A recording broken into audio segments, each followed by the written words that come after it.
भाई, ठीक है। जैसे ये सवाल देखो, यहां पर इस तरीके के भी सवाल आते हैं, लेकिन उत्तर 2 सेकंड काफी है। दीजिए उत्तर जल्दी से, पूरा परसेंटेज खत्म करना है आपका कंसेप्ट वाइज, बताएंगे उत्तर, दीजिए।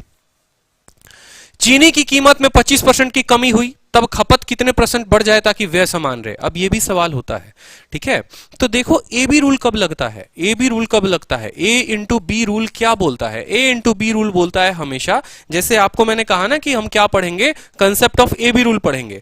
ए बी रूल आपका बोलता ये है कि किसी दो संख्याओं को गुना करने पर उनका रिजल्ट हमेशा कांस्टेंट रहे, उनका रिजल्ट हमेशा कांस्टेंट रहे, वहां पर हम लगाते हैं ए बी रूल।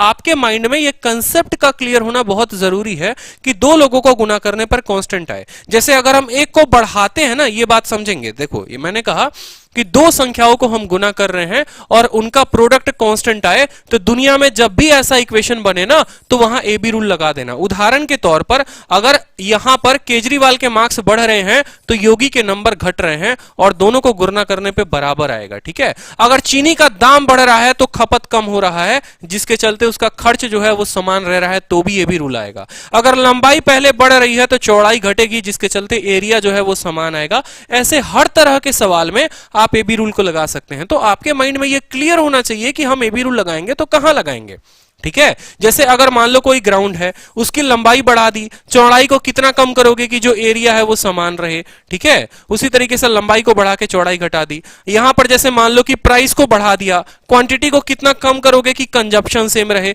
तो भी ये भी रूल लगेगा, ठीक है। किसी के नंबर या किसी के इनकम जो है, मान लो ए की इनकम ज्यादा है, बी की कितनी कम हो जाएगी कि बराबर हो, तो भी ये भी रूल लगेगा। जिस दिन ये कंसेप्ट क्लियर हो गया उस दिन सिर्फ परसेंटेज देखकर उत्तर मारोगे, ठीक है। अब जैसे यही सवाल देख लो, मैंने क्या कहा कि शुगर का दाम बढ़ा दिया गया, कंजप्शन को कितना कम कर दोगे, शुगर के दाम को घटा दिया गया है, तो कंजप्शन कितना बढ़ना चाहिए कि एक्सपेंडिचर सेम रहे। अब आपने कहा ठीक है भैया पक्का ए बी रूल लगेगा, कोई दिक्कत की बात नहीं है। डिक्रीज की बात हुई है, 25% की कमी की बात हुई है। 25% का कमी का मतलब 1/4, माइनस का हम लिख देते हैं प्लस, एक के जगह पर लिख देते हैं 4 में से 1 की कमी यानी 1/3।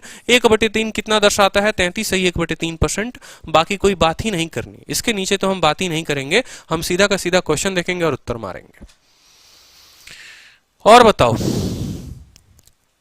मौज आ रहा है, हेवी ड्राइवर हो हैं कंसेप्ट क्लियर रखा करो, ठीक है। कंसेप्ट क्लियर रखोगे ना तो सीपीयू में बैठोगे, सीपीयू भी क्लियर होगा, ठीक है। और सीजीएल में बैठोगे वो भी होगा, ठीक है। अलग से किसी परीक्षा की एग्जाम की तैयारी करने की आवश्यकता नहीं पड़ेगी। तो जो 2 साल से कभी एनटीपीसी आता है तो उधर भाग जाते हो।